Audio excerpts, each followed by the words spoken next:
I'm Ann Holbrook, and I teach English here at St. Anselm College, and I live in Candia, New Hampshire.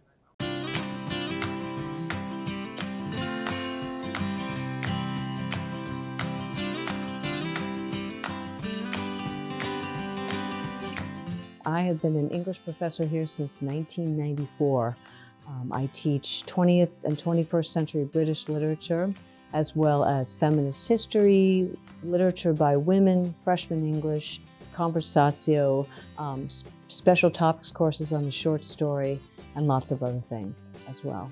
I've studied modern British literature, particularly women writers. I know the writer Rebecca West very well. I've published on her. I've worked in the Rebecca West Society. Virginia Woolf I've taught many times. And then a variety of Irish and English writers, Anita Brookner, Edna O'Brien.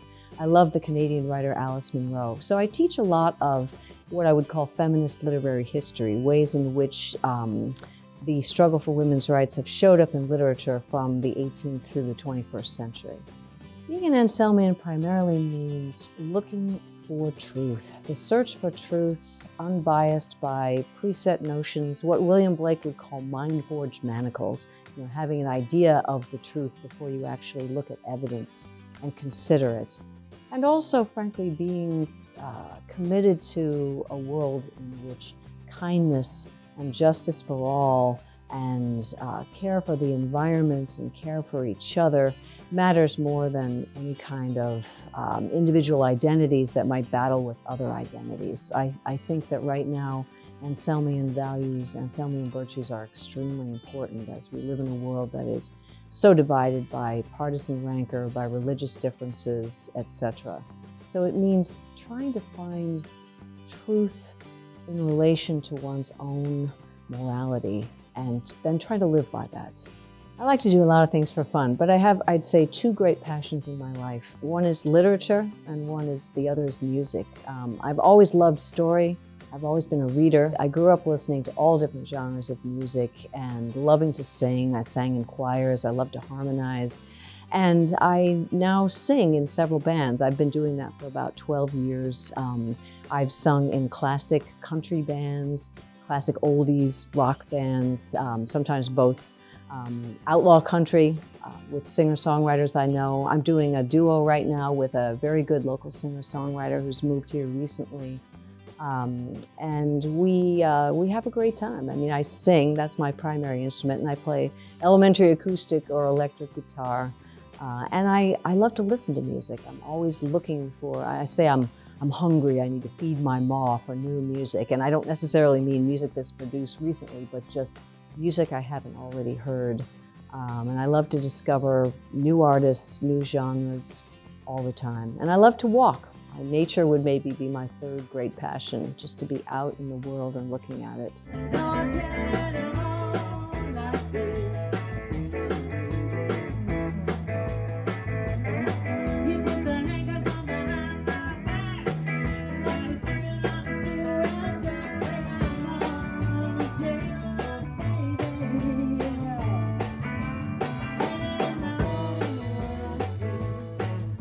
If I were to give students advice about how to succeed, I'd use a cliche, 3 words: be here now. Don't sit in your classes scrolling through your computer or your phone, looking at other things instead of listening to the professor. Go to events, go see the Abbey Players, go hear music, go to talks. And I would say approach your classes with an open mind. Never use to your professor the phrase, I need to get through this requirement or that. Approach every class freshly, with fresh eyes. Theology, philosophy, literature, history, music, biology, any of it. You're only in college one time, and this is a chance for you actually to sit and learn something without having to worry about going out to make money with what you're learning right away. Don't also think about your major as a direct conduit to a job. I highly recommend that you think and try different classes, maybe if you don't know what you want to major in. Don't think of one major as better than another. Don't fall prey to the idea that you won't have anything to do with your major. Everything you study contributes to your mind and your heart and the skills that you'll take to any job. And so don't miss your college experience. by spending all your time on a screen or just trying to avoid the work that will really get you somewhere for its own sake. I think my favorite day at St. Anselm College has always been April 23rd, Shakespeare Day, when Gary Bouchard leads many people from the campus community, alums, faculty, staff, students, reading all 154 sonnets and Abbey players act scenes. And one of those April 23rds, 1997, I had a baby, so I missed it. And so every time I read a sonnet, Gary Bouchard has to make a joke about the fact that that wasn't a very good excuse for me to miss Shakespeare Day. And then in about 2013, I got to play Gertrude in a mock production of Hamlet by Duke's Dogs with the late, great Royce Burney and, of course, Gary Bouchard and various students. And it was hilarious. In fact, I just ran into the script the other day. But that captures just the hilarity and the spontaneity of that day when the whole campus comes together to revel in Shakespeare and laugh at each other and listen to great literature. One of the most memorable days I remember on campus here is September 11, 2001. At 8:30 in the morning, I was teaching Joseph Conrad's Heart of Darkness to a modern British lit class. I came back to Bradley House and heard that airplanes had hit the Twin Towers. And we all gathered in Bradley Lounge to watch TV as we could and to cry. And around noon, the majority of the campus gravitated to the church.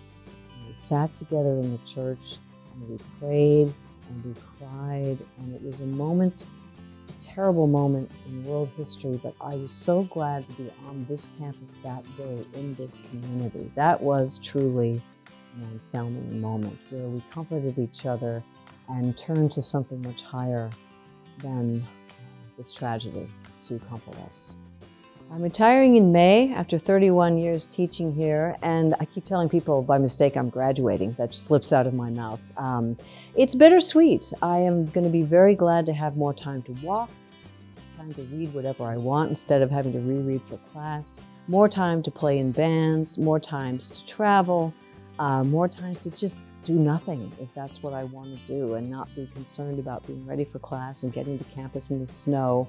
But I will miss the getting ready for class. I will miss the time with my students more than anything, talking about literature, talking about the world. I'll miss my colleagues. I'll miss the excitement of the rhythm of each semester. You know, the fall semester begins in the light and the warmth and ends in the dark and the cold, but Christmas, and then January and February are slogs, but builds towards spring and, you know, the musical and then commencement. So I will miss that, but I will also be around. I'm guessing that I will come here to walk. I will go to the library because I'll still want a research library. I will come to events. In fact, I might come to more events because I won't be tired from teaching in that day and wanting to go home. And so I am retiring, but I am not leaving. I will still very much be around.